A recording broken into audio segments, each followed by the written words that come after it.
This podcast is brought to you by the IIEA, sharing ideas, shaping policy. Good evening, everyone. My name is Cian Fitzgerald. I'm the chair of the IIEA's YPN. A lot of familiar faces, but also some new faces. I like to do this every time we do this. Could anyone raise their hands just who it's the first time they've ever been either to one of these events or just the IIEA in general?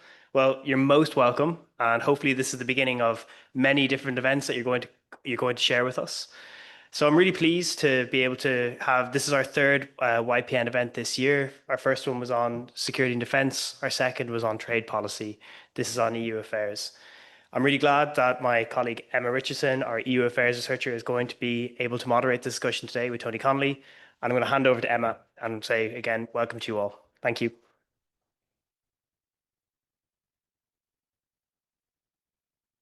Thanks, Cian. And what Cian's really saying there is that he did all the hard work and I get to do the fun bit, which is chat to our guest this evening, who's Tony Connelly. So I just get to welcome you all to the IIA. We're delighted to have you. Just a few housekeeping notes maybe before we get started. Just to note that Tony's address and then the Q&A afterwards will be on the record. Tony's going to speak to us for about 10 to 15 minutes and then we'll get to the discussion after that. Before I hand over to Tony though, I'm going to introduce you, if that's okay. So Tony Connelly is RTE's Europe editor, covering European affairs since 2001. He has reported extensively from Ukraine on the Russian invasion and on the Middle East conflict. Tony was awarded an honorary doctorate for services to journalism by the University of Galway and is the recipient of 2 ESB National Media Awards and a New York Festival's Radio Award. He received the Outstanding Achievement Award from the UCD Smurfit Graduate School of Journalism and an Irish Law Society Justice Media Award for his coverage of Brexit. So lots of awards there, Tony. I'll hand over to you now. The floor is yours.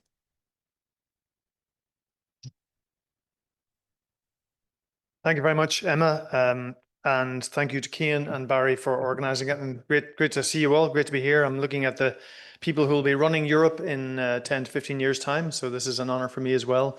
I would like to talk, just to give you, I guess, a snapshot of where the European Union is at, where are the sort of forces of gravity and concern across the board, and then obviously take questions, and Emma will be guiding that.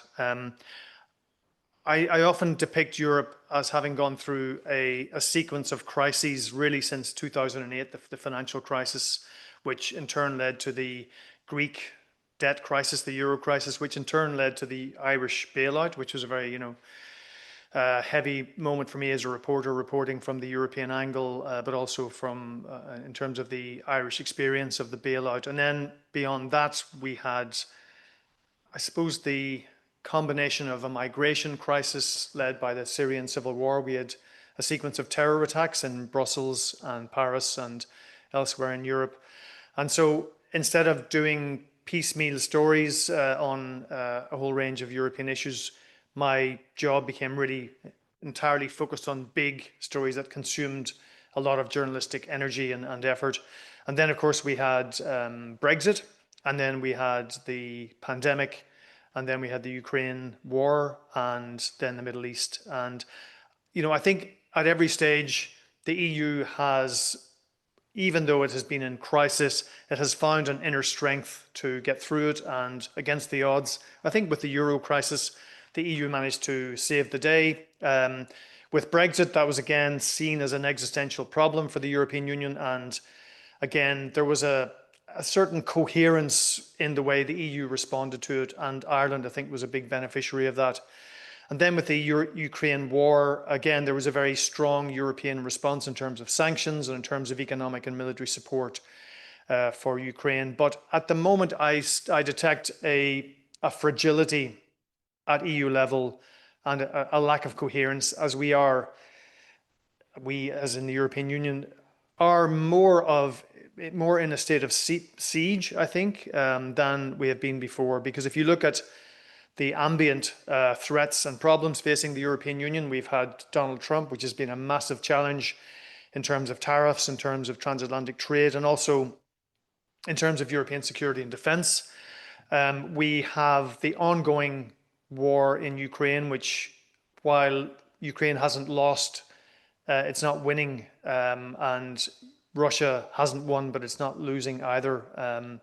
And we seem to be into this perpetual conflict and war that is challenging the European Union in terms of politics, but it's also challenging now in terms of economics and the cost of the war. And that's why the question of utilizing frozen Russian assets, which was a big issue at last week's EU summit, has become such a vital issue.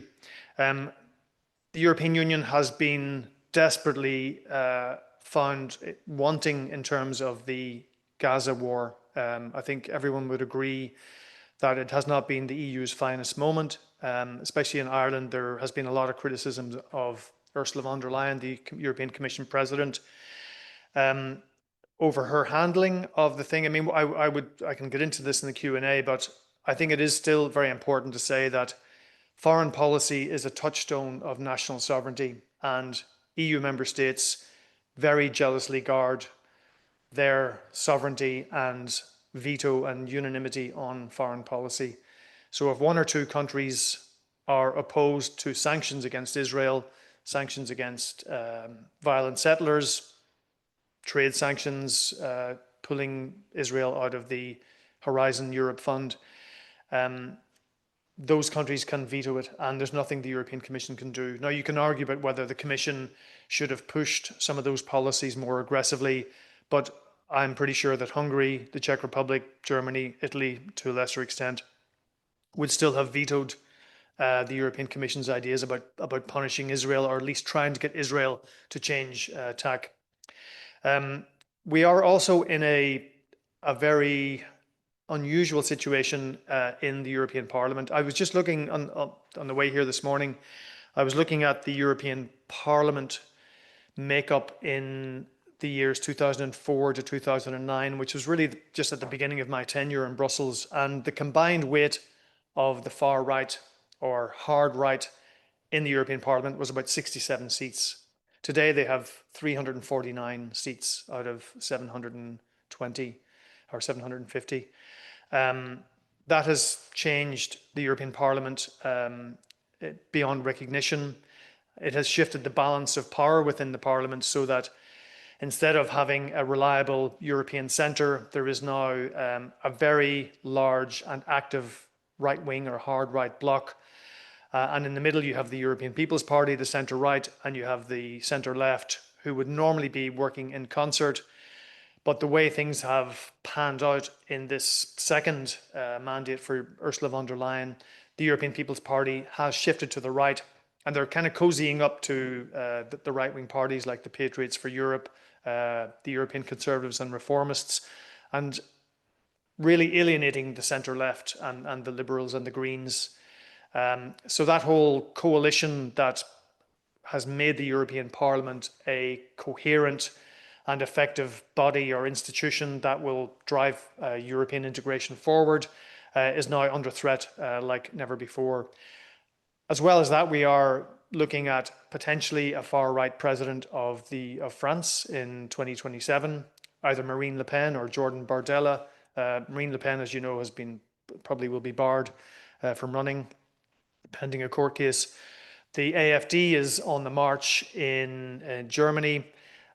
We now have a populist right Czech government, and those governments will obviously change the complexion of the European Council, which really is the main actor. It's the institution which has the most power. But they'll also be sending commissioners to Brussels who will also be reflecting the right-wing policies and sensibilities of the national government.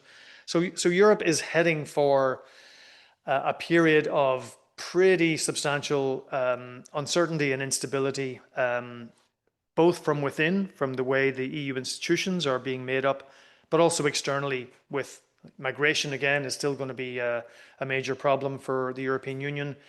A lot of the domestic shift to the right, you could argue, is a result of the large-scale migration into Europe over the last 10 to 15 years. Germany absorbed about 1 million refugees from the Syrian civil war.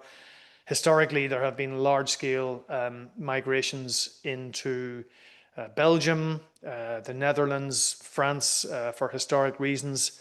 And the inability of those countries to absorb or to integrate those populations, or the fact that those populations are becoming scapegoats for economic problems, which might stem back to the financial crisis, which I talked about at the beginning. For all of those reasons, we've had these big shifts to the right. Now, it could be that trend could be bucked. We have the Dutch elections today, in fact, and there's a possibility that even though the PVV, which is the VVD, I think is the VVV, yeah, even though they might get the biggest number of votes, there could well be a center-right or center-left government being led in the Netherlands. And from what I gather, there is a sense that people have turned away from these populist right-wing governments who they feel are simply not effective. And there is a sense that the Dutch voters, perhaps not by a landslide, but by a significant number, want to put the Netherlands back into the heart of the European project, to be a more decisive and influential voice in the European Union. But that being said, if you look at the problems mounting for the European Union, the Ukraine war is the most existential one, and that, of course, has led to a big wave in defence spending, which will be an issue for Ireland, and I'm sure we can get into that in the conversation. Almost overnight, Europe has lost its biggest ally in the United States, and that has had really graphic implications in terms of trade, tariffs, but also Russia's the support for Ukraine. The Americans are essentially turning off the tap for Ukraine. They will provide weapons, but only if the European Union buys those weapons. And we are facing again internal division on climate change, the simplification issue. So Europe is, I suppose, confronted on all sides by problems at a time when leadership is seen as not being very effective. And to bring it back to my opening point, whether Europe can find the inner strength and coherence to meet these problems head on, we'll find out over the next couple of years, and especially next year when Ireland has the presidency of the European Union. So all these problems will land on the desks of Irish ministers in Brussels and elsewhere, who will be having to drive forward the negotiating files for the European Union.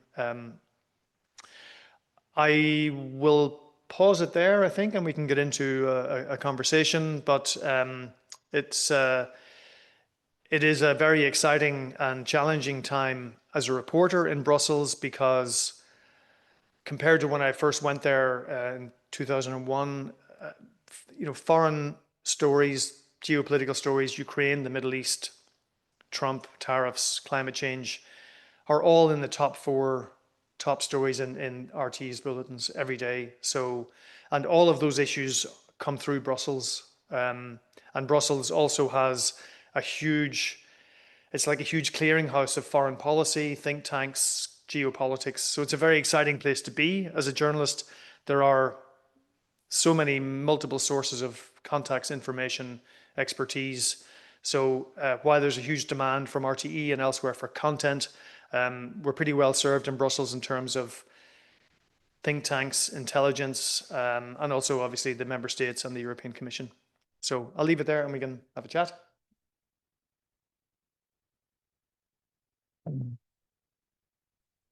Thanks, Tony. I think you covered a really wide range of topics, and hopefully in the Q&A we'll get to touch on most of them. I suppose one of the things maybe that you didn't get to talk as much about, and I know you covered a lot, would have been Brexit and EU-UK relations. And I know this isn't your first time to the Institute either, first time to the YPN. But I was just, in my prep for this, I was looking back at some of your previous addresses. And one of them that caught my eye was in November 2022. And it was looking at a fresh start for EU-UK relations. Right. And it said that you discussed whether the election of Rishi Sunak as Prime Minister would herald a fresh start for EU-UK relations. And I suppose... yeah. So I suppose in hindsight, of course, we can probably answer that question. But I'd love to hear from you a bit about EU-UK relations now and kind of the feeling in Brussels on that. Yeah, I mean, I think there's definitely been a reset with the Labour government, and that was always on the cards. And there was a kind of a dance that was going on in the early months of the Starmer leadership, because clearly the Labour election win drew a line under years of Tory dysfunction over Europe and all of the chaos of Brexit, and with Boris Johnson and Theresa May and David Cameron, and the turmoil in the House of Commons, which was a really traumatic, I think, period for Britain. But it was kind of very difficult for the EU as well in managing all that. And of course, Ireland was in the middle of that problem. So simply by drawing a line under the Tory years, there was relief in Brussels, and it looked like there was going to be a much more constructive, pragmatic approach from Keir Starmer. But then, at a very early stage, Starmer set out his red lines: no return to the single market, no return to the customs union, no return to freedom of movement. And while they were signalling that the UK wanted a reset, the European Union were saying, okay, well, tell us what you want. Don't expect us to create a set of concessions for you. Tell us what you want. And if you have bookended those ideas by these red lines, which are really going to limit how much closer you can get, then that's not going to be great. Okay, so there was a long kind of phony war, if you like, before there was anything tangible. And then people were talking initially about making life easier for 18 to 30-year-olds. I think the EU wanted to have a visa scheme for young people so they could travel and work in the UK. The UK kind of resisted on that because they felt it was back to freedom of movement. The UK wanted professional qualifications to be recognised by the EU. There was talk of a veterinary agreement. They wanted to make life easier for pop bands to travel in Brussels, which was obviously a vital national interest. But actually, when you looked at it, there was not a huge amount. There weren't great strides towards bringing Britain closer to the European Union. But certainly the chemistry was good. There was a meeting between Sir Keir Starmer and Ursula von der Leyen in Brussels. And then there was a summit which happened after that. And we now have a kind of a work program towards some of those ideas. I think they will go for an SPS, veterinary, food and agriculture agreement, because that would really start to ease things for British exporters to the European Union. And now I think you're starting to hear a much more critical narrative about Brexit from senior Labour ministers. And I think they're trying to do that because they can see some clear ground between them and Reform UK. And it's also true that objectively that the British economy has suffered as a result of Brexit, and its trade policy has suffered. So to answer your question, there has been a reset, but it's still quite a bit to go yet. Definitely. We could probably sit here for the next hour and just speak. I haven't even talked about the Windsor Framework. Yeah, but we'll move on to other subjects. But just to get an idea, I'm going to ask maybe a question one more or two. Can I just get an idea of who might like to ask a question in the room? And if you don't have a question right now, you can still put your hand up later. So there's a couple of people. Okay, that's great. I suppose to kind of change tack a little bit away from more policy and make it a little bit more reflective, maybe looking at journalism at EU level and journalism in the 21st century. I mean, as RTE's Europe editor, you're almost translating these like European stories for an Irish audience. Yeah. And I suppose that job is probably getting harder in the era of fake news, social media polarization, AI-generated content. Yeah. How are you navigating this? And how do you see this developing over the next 5 to 10 years even? Yeah, I mean, it's funny because the period when all these crises, these omni crises started, which is around, well, it was 2008, but then for Greece, the Greek debt crisis, like I was back and forth to Athens like once a month, and that was when Twitter really started. And I mean, I remember that Twitter was just a fantastic resource as a journalist. Like, you would be coming across articles and papers and experts all the time on Twitter, and then you could get your story out. And by the time Brexit came along, once the Irish question became this kind of unexpected problem at the heart of Brexit, and that was when I started. I mean, like, I was not an expert on the single market or customs union. I had a very steep learning curve like everybody else, but I was well placed in Brussels, being Irish, not having I suppose, some of the hang-ups that British journalists had on European Union membership, and also, having good contacts within the institutions and, of course, the Irish system. I started writing longer pieces on Brexit, trying to understand, like, well, how is it going to work if Britain's out of the single market and customs union? How are you going to have no return to the borders of the past, which is what everyone was saying? And these articles began to get picked up on Twitter, and that sort of acquired more kind of followers, and then that drove more people to the RTE website. And then I got asked on the basis of that to write the book on Brexit, and then that was just a kind of complete, all-consuming project of having to write the book in 3 months, with a 6-month-old child as well, getting up every night. My wife got up more often than I did, but we have that on the record. It's okay. Yeah, we can get back to that later. But then there was a kind of a virtuous circle where my reports were getting more exposure on Twitter and getting more followers. And it was brilliant, because it opened up RT's coverage to a completely new audience in the UK and further afield. But it's only since Elon Musk took over that it's problematic, because the algorithms have completely changed. And I mean, I guess as well, like, once Twitter began to get sort of obnoxious, then it's a weird feeling, because you're writing your story and you're almost hearing the tweets before you've even finished a paragraph, and in some ways, it keeps you on your toes. You have to make sure that you're balanced, you're thorough in your fact checking. But then you get into this perverse temptation on a Saturday morning when I'd write a big piece, and used to, you'd go straight to Twitter to see what the nasty people are saying about you, and then you'd get angry, and then you'd sort of put your phone away. But I mean, the thing is that, of course, fake news and AI-driven content is going to be a major challenge for journalism. But I mean, if you do your job professionally and well, and even if you're disseminating it on social media, if you're professional and thorough and balanced as you can be and good, then I think people will take you as a trusted source, and as long as that trust is still there, people will know that. I mean, somebody did create a fake account of mine. It was somebody pointed it out, and I went to this. It was a Tony Connelly, but a different spelling. And it was an exact replica of my Twitter account, like the same profile, avatar, backdrop.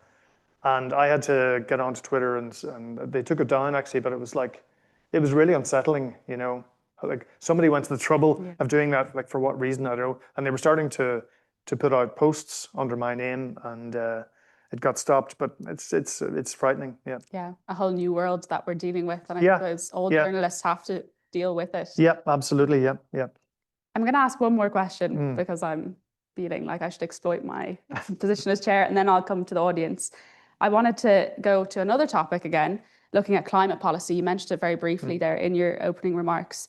And climate policy on the EU agenda, from your vantage point in Brussels, do you think that it's, climate policy and the Green Deal have kind of fallen off the agenda a little bit, whether that's from the politicians or if that's from the public? How do you see that? So the Green Deal was the signature policy of Ursula von der Leyen's first term, and it was hugely ambitious. And it was a big sort of overarching policy that then would comprise hundreds of flagship sort of smaller policies, but that would all contribute to net neutrality by 2050, with obviously interim targets in 2030, 2035, 2040. And then 2035 was the target for phasing out the combustion engine. So this was massively ambitious, and I think the idea was that, well, okay, obviously there's the existential need to reverse climate change, but also this was an opportunity for Europe to invest in the kind of technology that would then take off around the world, and Europe could be, a first responder, or a pioneer, a first adopter in a lot of these technologies. But I think, you had COVID in the meantime. You had a big swing to the right, partly because of COVID, I think, and vaccine hostility, and hostility to climate change legislation and net neutrality got kind of swept up into the kind of right-wing populist right wave that we've seen in the last 5 years. And as a result, in the second term of Ursula von der Leyen, and even at the end of her first term, she has been definitely watering down, or allowing herself to be pressurized into watering down some of the green legislation. And that's because the EPP has, European People's Party, the centre-right, have drifted to the right on climate change. And the talk is a lot more about, this has to be workable, these have to be realistic targets. I mean, stuff you've heard since 1990, since we started becoming aware of climate change. And they're also obviously trying to not to be outflanked by the Patriots for Europe, the Europe of sovereign nations on their right-hand side.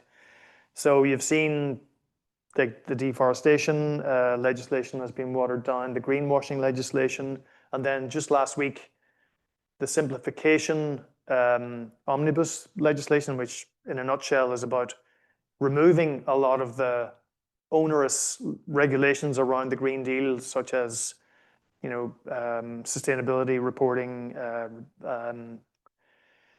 all of the other obligations on industry. And that's because the right has been pushing for fewer regulations, making it simplification, but does that mean you're actually taking the regulations away? And there was essentially an agreement by the main parties, the main pro-European parties in the European Parliament, to accept the Parliament's negotiating position. And when they had the vote on it, the vote lost. It's a secret ballot. So obviously, individual MEPs from the centre parties were voting against what their own parties had looked for. So, I mean, that's just a reflection of how climate legislation has suffered. And obviously under Trump, it's even more under assault. And you just don't sense in Brussels that kind of euphoric drive to really tackle climate change and really get net neutrality down. Yes, of course, carbon emissions have fallen in Europe. I think the EU is going to meet its targets for 2030, not Ireland, obviously. But a lot of the renewable breakthroughs are simply meeting the increased demand for energy rather than cutting back the emissions that are there. Definitely. A very comprehensive answer to all my questions. They're ranged across everything. I only get 2 minutes on the news, so I'm just going to great. I'll be here until midnight. You're taking your opportunity. But we'll go to the audience now.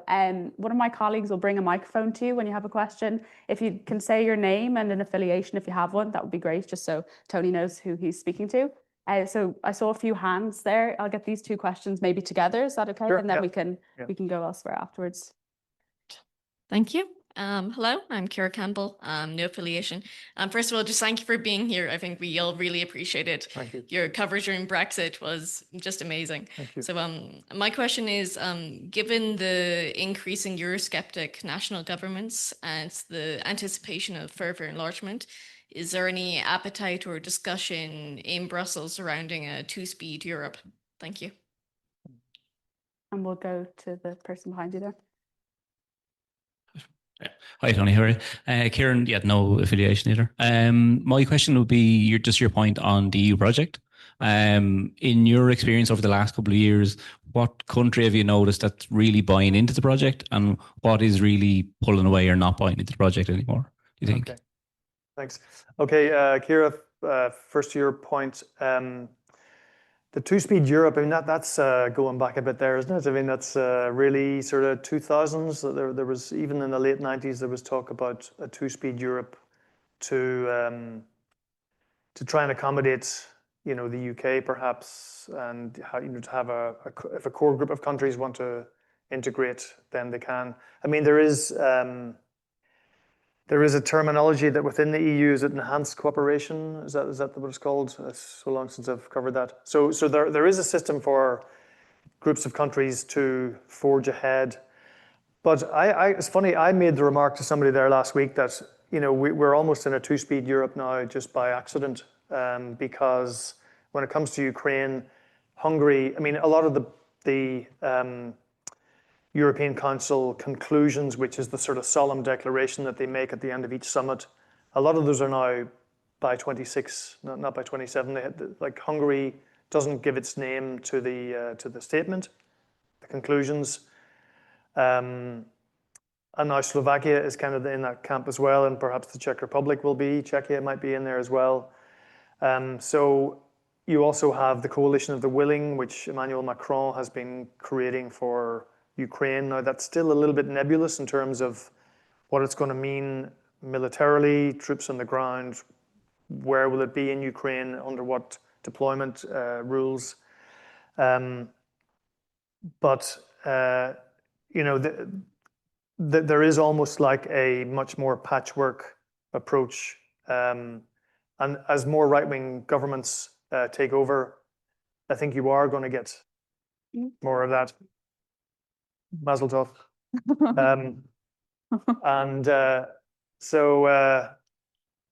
Yeah, it's a very good question. So Kieran, to your question, who has really embraced the European sort of ideal at this time? I mean, I think one country that, well, for me, stands out in terms of Ukraine is Denmark. I mean, Denmark is classically Eurosceptic. They don't have the euro. They are very defensive and protective of their social model, and they have all sorts of opt-outs. Justice Home Affairs, yeah, like any legislation to do with social welfare, harmonization, or workers' rights are always resisted by Denmark. Ryanair doesn't fly to Denmark because they've had so many problems with the unions there. There's very strong union legislation. But actually, and so Mette Frederiksen is, okay, she's a Social Democrats, they're sort of nominally centre-left, but she's actually quite right-wing when it comes to migration. But she has really taken a very, very assertive leadership role, I think, on Ukraine. And that's been very unsettling for them, given the hostility from the Trump administration, almost from the get-go over Greenland. And she is now like, Denmark was always one of the frugal countries, but they are now very enthusiastic about much more common EU spending to support Ukraine. Denmark has been investing a lot of money in co-developing weapons with Ukraine. They're investing in the Ukraine's own armaments industry. So they've kind of stood out on that front. I mean, Ireland has always been seen as, reliably pro-European. And I think during Brexit, there was a sense that Ireland was owed something because, we'd taken a bullet during the bailout. Despite the travesty of Anglo-Irish Bank and what happened in the banking sector, there was a sense that compared to Greece, Ireland had really taken its medicine and had returned to growth very quickly because the Irish economy was a lot more flexible. And then when Brexit came around, I mean, there was definitely chatter high up in the EU institutions that Ireland had to be protected because they were kind of owed. And also, like Ireland was so much in Britain's shadow for so long that to have it stay in the European Union was seen as something that was important. And the Irish peace process was one in which the EU had invested, not as overtly as the Americans, but they had put a lot of money in, and they had done a lot of work on peace building. And I think the EU felt that it was a peace project that they could be proud of in the way that some of the other European interventions in the Balkans in the 1990s were not so successful, for example. So is Ireland seen? I mean, Ireland's probably, I wouldn't say tarnished, but I mean, I think the kind of people look at Ireland in a slightly more nuanced way now. I mean, there's definitely still, especially with Trump and the whole pharma sector, there's still people looking at Ireland as being this country that no matter what the rest of the EU is suffering, the Irish GDP still seems to just go through the roof. And then people think, how come this is happening? And in terms of Ireland's position on Israel and Gaza, it's really interesting. Like now we would be seen as being on the side of the angels, and because the rest of the EU has come much closer to Ireland's position. But the feeling was that Ireland was using up a lot of political capital for something that was not a core national interest. At EU level, you burn capital for an issue that really matters to you, to your economy or whatever. And the people are thinking, well, Ireland's really putting itself on a limb with Spain. And I think the implications of Ireland's positioning on that regard are quite subtle. Like it just means that, like if Ireland wanted to send peacekeepers to Gaza in a theoretical, like I think they would just maybe, because Ireland is put in that pro-Palestinian camp, there's a subtle disqualification, at the outset. But I think Ireland would still be seen as an enthusiastically pro-EU country. But it's just the kind of chemistry around Ireland has changed, I think. Yeah. We have a few more questions I see, and some people down the back as well. We'll take two again together, if that's okay. We'll go to this person here, and then we'll come to you as well. Hello, Tom MacDonald, concerned Fingal County Council resident. So what challenges do you foresee for Ireland during the EU presidency? But also, as a reporter, how do you promote the benefits of the presidency to those who may be disassociated with politics? Billy Kavanagh, ESB. We've heard a lot of things are very negative about the European Union. We've got a lot of challenges. But what's going well? Because I never hear anything positive. Yeah. It's only negative. There has to be something. Yeah. Okay. Tom's question, first of all. So what are the challenges for the Irish presidency? Well, yeah, I mean, all of the kind of fairly grim inbox kind of issues that the EU is dealing with at the moment are definitely going to be there this time next year. I mean, the presidency is only sort of 8 months away. I think the big issue will be what we call the multi-annual financial framework, so the MFF, or the 7-year budget. I mean, the EU budget is it's around €1 trillion. 1.3 maybe trillion euro. But what the EU has to spend money on now has just changed dramatically over the past 10 years. There's a big increase in defense spending. The EU borrowed huge amounts of money to meet the needs of recovering from COVID. The COVID recovery funds, the Next Generation EU, Repower EU, all those big programs were possible because the European Commission was able to borrow on the international markets, but borrowing at interest rates that were quite low. But a lot of that money still has to be paid back. And I mean, I can't remember the actual figures, but there are going to be massive debt repayments in 2028 when the budget's happening. So it could be something like 8 or 9% of the budget is going to just go on repaying debt.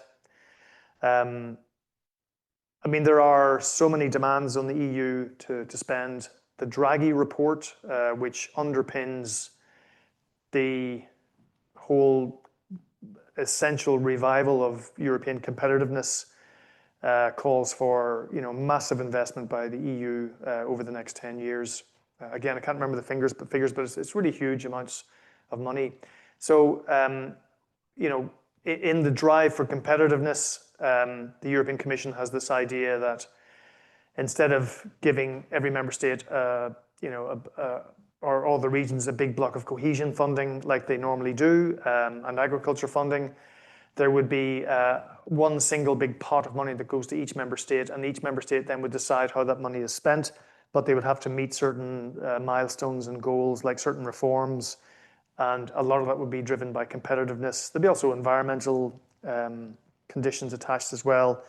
But there's absolute war about this because it would take away some of the powers of the European Parliament, and it just means that the normal fight over the 7-year budget, which is usually pretty ugly, it's just going to get a lot uglier in the middle of the Irish presidency. So I think that's going to be one of the biggest challenges. Like security and defence, I'm not sure exactly how Ireland is going to reconcile its role as the honest broker in the chair when it's negotiating some of the big issues on security and defence because of our neutrality. It might be an asset, who knows? But it's going to be tricky.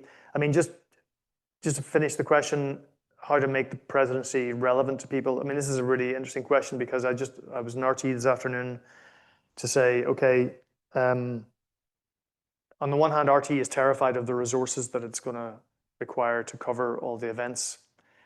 But in a weird way, like a lot of when you get into the weeds of a presidency, like what's involved, like what's the Irish government's responsibility?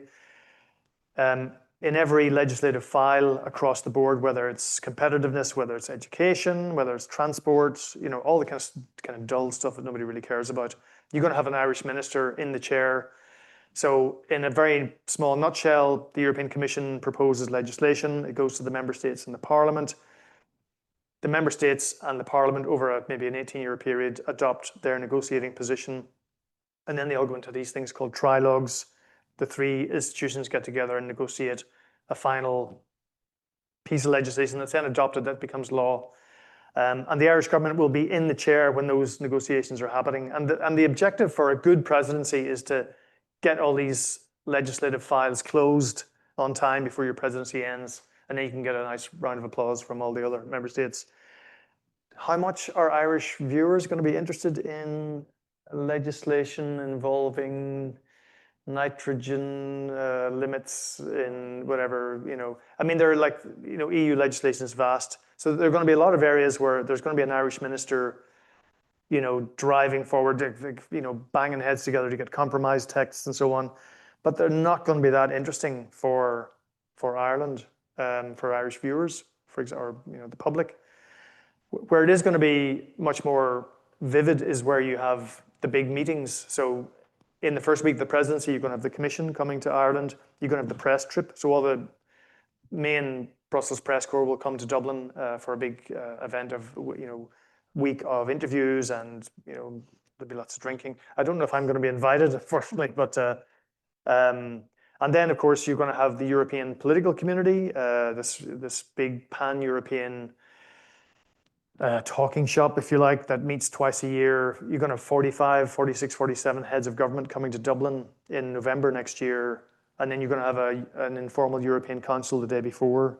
That's going to be a huge undertaking for traffic, for hotels. And you're going to have, the spotlight of the world on Ireland.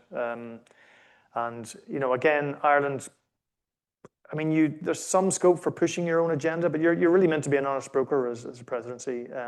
But I mean, I think I would hope that, like as a journalist reporting on it, just for me to explain, like I'm doing now, to people, like what does this presidency mean? How does it work? Certainly Irish skills will be needed, and Ireland tends to do good presidencies. We've got this, knack of mixing informal with formal. We're one of the few natural English-speaking countries in the EU. So there's every potential there for it to be a good presidency. I know the government, from what I hear, really wants to be a showcase to corporate Ireland because of Trump, because of other issues. They want to show that Ireland is really in the driving seat in the European Union. In case some of those big pharma companies might want to leave because of the tariffs and go back to America, this is a good opportunity to say, well, you should stay. What has the EU ever done for us is the question. No. What's good about the EU? Right, yeah. Yeah. Cynicism. Yeah. Arguments against it. Yeah. Against the crisis. Yes, there are human crises. Yeah. However, one of the reasons Brexit happened. Might just get you a microphone just so everyone can hear you. Yeah. British people didn't understand how positive it was to be a member of the European Mm. Union and what it all means. Yeah. Could you give us some, maybe there's a small thing that you can tell me and say, there's something in, I don't know, the outer reaches of Finland that has never been done before, and it's a positive news story, and it only happened because of the European Union. Yeah. Well, I mean, I suppose to turn it on its head, Britain only realized how beneficial the European Union was once they exited, because then they could see that we can't go and work in Brussels or Finland or France. I mean, an awful lot of things that we take for granted are there because of the European Union. So the single market just allows you have the 5 freedoms. Is it 4 or 5? 4 freedoms. I just created a new freedom there. I'll try and figure out what that figure is. That freedom is by the end of the night. But the European Union is an amazing success story when it comes to a single market, freedom of movement, freedom of residence. It's an incredibly wealthy part of the world. It has 450 million consumers. The thing is, you don't hear about this because nobody's kind of spelling this out, because there's no reason to really. It's just, people. It's only when you take it away that, I mean, if people want to find out about what the EU does, I mean, there are obviously sources of information which will explain that. But I suppose the role of a journalist is to explain what the EU isn't doing. Ireland is not going to be forced into an EU army. Any of the increase in defence and security spending is voluntary. Ireland is not obliged to spend any more. Ireland wants to spend more, and the government wants to spend. It has got these level of ambition targets for the defence forces by 2028 and beyond. And if Ireland can buy equipment, radar, and drone technology, they can do that a lot quicker and a lot more cheaply if they're doing it as part of the joint procurement. That's part of this big drive for security and defence. But the ability to study anywhere in the EU. I mean, some of the EU research projects are hugely influential around the world. The CERN project, Horizon Europe. You take that away, it's like Europe will really suffer.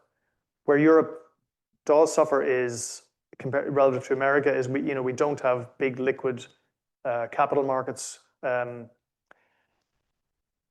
reason there are so many successful tech startups in America, or why tech startups in Europe then go to America, like Stripe, is because there's lots of venture capital there. Because banks don't lend to those kind of companies because of the risk. Venture capital does. And the EU is trying to generate the capital markets union, which would make it easier for people to, Europeans, the amount of savings is something around 16 trillion in savings. And that's money's not being invested. It's sitting in banks. So they're trying to create a system where people will be enabled in putting their money into investment funds. They talk about retail investments, so it's very easy and just an app on your phone, and to make cross-border investment easier, so that a lot of that money will then be released into the European economy, and you will get more risk-taking by companies who can then compete with the United States. So that's an idea. So the EU is constantly striving to, they identify problems and they try and create an EU-wide solution. So like climate change, let the EU be the world leader in climate technology. Of course, you launch that and then you run into political problems, but I guess that's the nature of the EU. So there are some positives. Did I land on any there? I'm not sure. We did say that UK and EU relations were improving. So we did start out positive, and then maybe it kind of shifted. Are there any more questions from the floor? We don't have a huge amount of time left, so I'll take maybe 3 questions together. So then the back here we'll start, and then we'll come back up to Carmen here, and then to Cian. Thank you very much. Maxim Skripnik, postdoctoral researcher at University College Dublin. And my question is regarding the defense agenda, regarding the recent violations of European Union airspace by Russia. And there were numerous of them. And the most significant one is when one of the drones went as far as 155 miles inside of the European Union airspace. And the first question is if this caused any significant changes of European Union defense agenda, which was already pushed a lot by von der Leyen, which we all know. And the second question is maybe your interpretation of this. Was this an act of military scouting of capabilities? Was this an act of intimidation? Or this was a provocation for some possible escalations? Thank you. Okay. And then we'll go to Carmen here. I think you had a question. Just Carmen here. Hi, Carmen, no political affiliation. We talk about like spending and in military and that, but I wonder if there is like any space for like social housing or public infrastructure or rural infrastructure, because it's something that in Spain and in Ireland even more is needed, because there's like the far right growing in these rural areas, and one of the way that one of the things that they claim is that infrastructure and that social like care and protection. Yeah. Oh, okay. And also, sorry, Yeah. what we can do as a EU nurse, like to help, like to see, like to promote the positive of the European Union, and So what's the wish like? like as a EU nurse, I think we are all here As a young person. Oh, yes. yeah, the young person, Yeah. like what we can do, like to promote like the European Union and the good sides, because we are feeling sometimes like we are the only ones. Come to the IIA events. Okay. Yeah. And then we'll take Thank you. one more question here from Cian as well.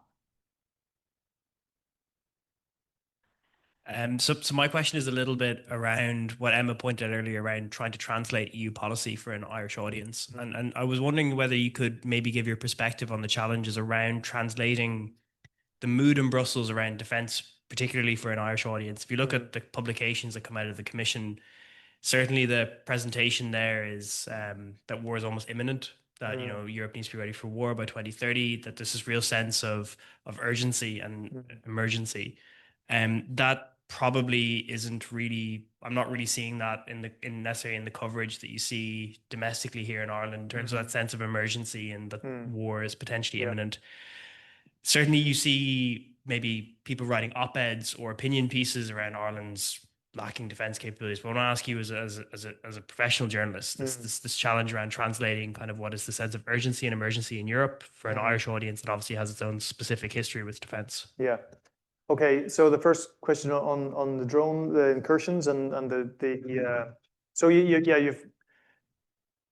hear more and more talk about a hybrid war that Russia is conducting against the European Union, and it just it gets a lot more graphic every couple of weeks. And the drones landing in Poland, so you had 19 drones or something landed in Poland. Some of them were decoys, but obviously that was not an accident. And then we've had incursions in Estonian airspace, and we've had the drones over Copenhagen Airport, also over, I think, Munich, Berlin.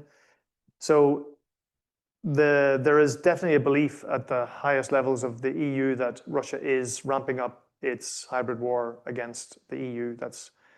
It's also sabotage, burning down warehouses. There was a case of 3 Bulgarians who were caught painting red hands on the Holocaust memorial in Paris. And again, there's a very strong suspicion that that was part of the hybrid, like Russia just trying to inflame tensions in EU member states on highly divisive topics like the Middle East. So in terms of the response to the drones initially was, well, the European Commission talked about, oh, we need a drone wall, okay? And suddenly there's a big flurry around drone wall, and what does that mean? And and then there's like the Eastern Flank Watch. So we need to have a sudden new policy on protecting the eastern flank, so the Eastern Europe. And then Italy was going, hang on a second, what about like, they're not the only ones who are vulnerable to a drone attack. So then they couldn't call it the eastern flank, they had to call it something else, the But and then there was also a little bit of annoyance that Ursula von der Leyen had suddenly taken the ball and run with it on that issue, when in fact, again, defense is really the preserve of member states, okay? And like whether this was inappropriate for her, she was kind of slapped down a little bit by the German defense minister. And again, who's going to pay for a drone wall? What's it going to look like? But there's definitely, it's all now been embraced into this Readiness 2030 issue. It was going to be called Rearm EU, but then the Italians didn't like it, so it's now called Readiness 2030. So they're putting flagship projects in there, like, look, where are the capability gaps across the EU? And a lot of this is work that's NATO is already doing. So there's a lot of back and forth between the EU and NATO, and that's a bit tricky for Ireland and the other neutral countries. But they're certainly, they're definitely trying to make sure that by 2030, the vulnerabilities in EU's defense will be filled. I mean, like EU leaders regularly get intelligence briefings from the EU's own defense intelligence capabilities, but also NATO. And there is an absolute belief that NATO will test the EU's defenses or NATO's defenses within 5 years. Now, they might do it very subtly by sending balloons over, or they might foment some kind of actions by Russian speakers in Latvia or something like that. But there's a strong belief that Russia is absolutely intent on doing that. The more they don't get to win the war in Ukraine, the more their strategy is to try and divide Europeans, weaken Europe's resolve in supporting Ukraine. So it's a major issue. Definitely it's a major issue. On the social question and infrastructure spending, funnily enough, in the State of the Union speech that von der Leyen made in September, she promised a housing summit, a summit on housing at EU level. Now, for years, the EU has been saying housing is not an EU competence; it's a national competence. The EU doesn't build houses, but there's no doubt that it is being seen now as a really hot button issue for voters. And if voters are voting for far right parties because they can't get a house, or far left parties, then the EU has to think again about whether it does have a competence in housing. And lo and behold, they are thinking, yeah, there are ways the EU could help. So they are, for the first time, housing was discussed at an EU summit last week, and it was mentioned in the conclusions that this sacred communique that they do, and I think correctly, they do see housing as indispensable for a proper society. So the EU is has created a single market, and it has created a single currency and a banking union and an investment union. Then you could argue that for all of those things to function at EU level in all the cities and all the countries, people need to be able to live where they work. If a society can't house its people, then all of those other great pan-European ideas won't work. Okay, so now they're talking about they've invited the Commission to look at ways where EU law can be tweaked or changed in order to help member states to build more houses. So it could be relaxing the Maastricht rules on spending, the 3% deficit spending limit. Is there best practice across the EU that can be shared in other countries? Are there other EU competences that can be tweaked to help house building or to help? A lot about house building and supply chains, like where does the stuff come from? So they are starting to, pick up rocks and look underneath to see where are the ways that the EU can help. And there is going to be an EU summit next year under the Cypriot presidency on housing, which will be very interesting. But again, a lot of this, the reason that got into the speech in September, the State of the Union speech, was because the centre-left were so pissed off with von der Leyen over Gaza and various other issues and the Green Deal, that she had to come up with something that would be reassuring and comforting to the centre left, the Socialists and Democrats, and the Greens as well. Everybody supports housing. So there's a lot of politics behind this, but it's definitely something that they are looking at. Yeah. And sorry, Cian, what was Yeah, right. Yeah. Yeah, I mean, it is amazing, the disconnect between, or not the disconnect, but the difference of emphasis between like the Baltic states and Poland when it comes to defense, and Ireland.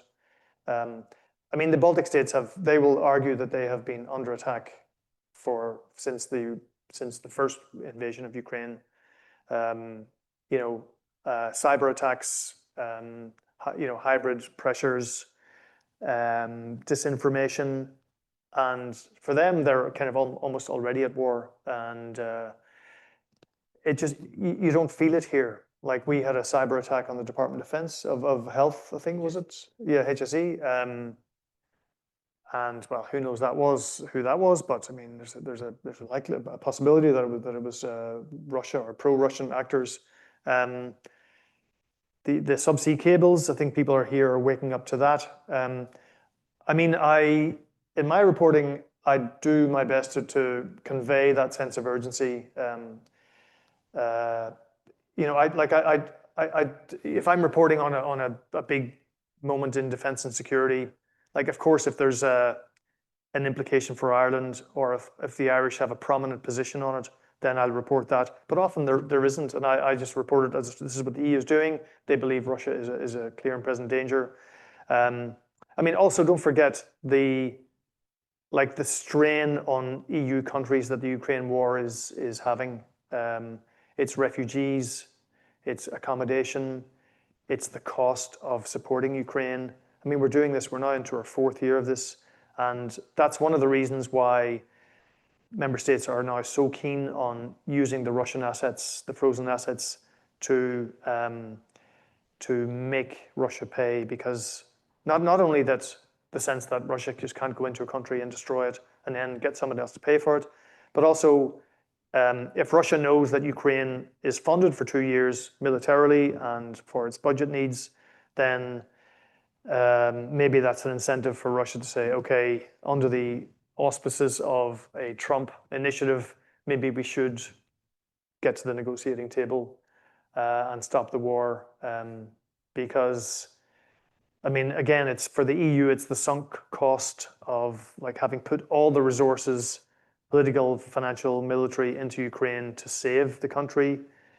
The more you invest in that mission, the harder it is to stop investing in it. So, yeah, I mean, I think, and the Taoiseach has said this, that there's a certain naivety in Ireland about the Russian threat. I mean, I haven't been to any of the Baltic. I'd love to go to some of the Baltic countries to get into that story. Just time and resources militate against that for the moment. But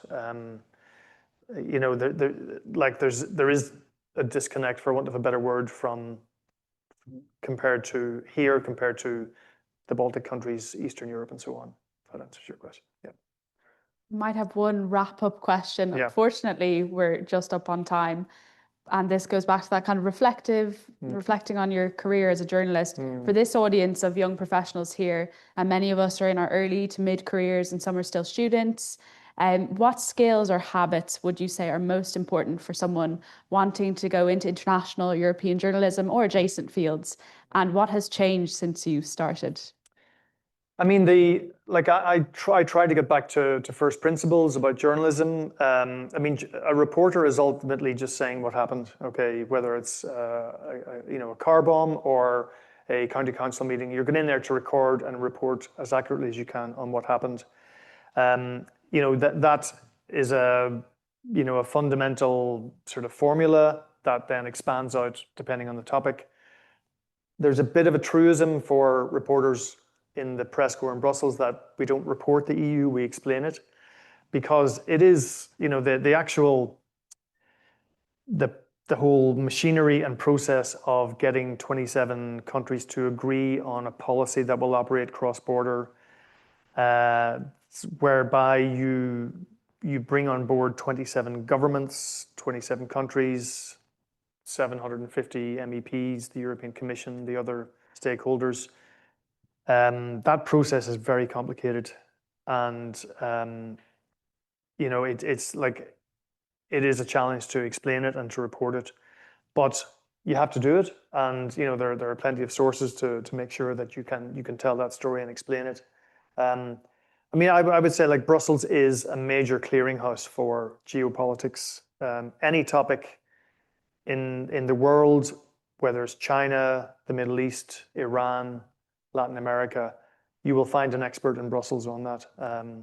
And for me personally, it's like my output and my responsibilities have really skyrocketed since Brexit. But I still enjoy it. I still feel like I'm getting paid to learn, and then okay, if I can figure this out, and my favorite question as a journalist is like, sorry, I don't understand that. Can you explain it to me again? And just going back to a source or a spokesperson or an expert or somebody in a cabinet or in the Irish Perm Rep.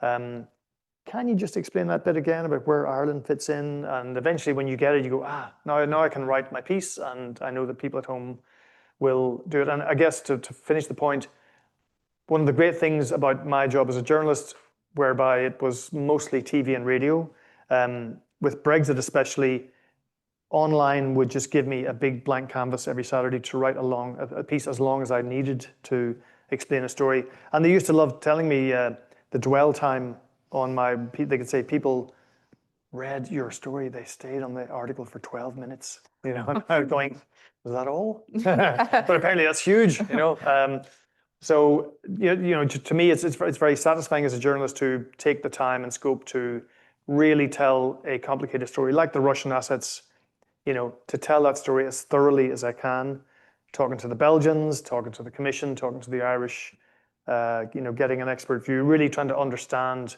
what is this issue about, what is Euroclear, how do these assets work?